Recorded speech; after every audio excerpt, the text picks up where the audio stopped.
నెల్లూరులో రాయలసీమ ఎత్తిపోతల పథకంపై జరిగిన రౌండ్ టేబుల్ సమావేశంలో వెంకటగిరి వైసీపీ ఇన్ఛార్జ్ నేత్రుమల్లి రామ్ కుమార్ రెడ్డి కీలక వ్యాఖ్యలు చేశారు.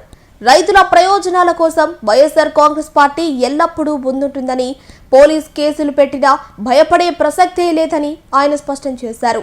జగన్మోహన్ రెడ్డి రైతుల పక్షపాతి అని, పార్టీ నాయకులు బాధితుల పక్షాన నిలబడతారని ఆయన హామీ ఇచ్చారు. వారు మాట్లాడినది వినాలి, దాని ఆచరణలో పెట్టినప్పుడు అందరం సహకరించి ముందుకు పోవాలని కోరుకుంటూ, మీ తరఫున మొదటిసారిగా పిలిపించినప్పుడు కూడా వెంకటగిరి నియోజకవర్గంలో ఉన్న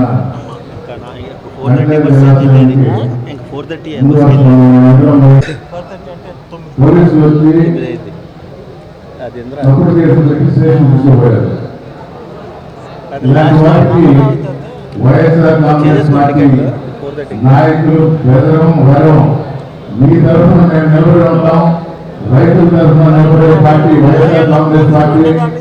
జగన్మోహన్ రెడ్డి రైతుల పక్షపాతి. మీకోసం ఇప్పుడు ఉంటామని తెలియజేస్తూ, ఈ స్త్రీకి ఎలా నష్టం కలిగిస్తారో తెలియజేస్తున్నారు. మన తెలియజేయాలని వచ్చేసిన సైన్యాన్ని వారి ఆదేశాల మేరకు ముందు ఎలా కార్యక్రమాలు రూపొందించి ప్రజల్లో తీసుకెళ్ళాలి, రైతులకు తెలియజేయాలని దాంట్లో మేమందరం సహకరిస్తామని తెలియజేస్తూ, మీరు అవకాశం ఇచ్చిన మన జిల్లా అధ్యక్షులు ప్రకాశ్ గౌడ్ గారికి ధన్యవాదాలు తెలుపుకుంటూ సెలవు తీసుకుంటున్నాం.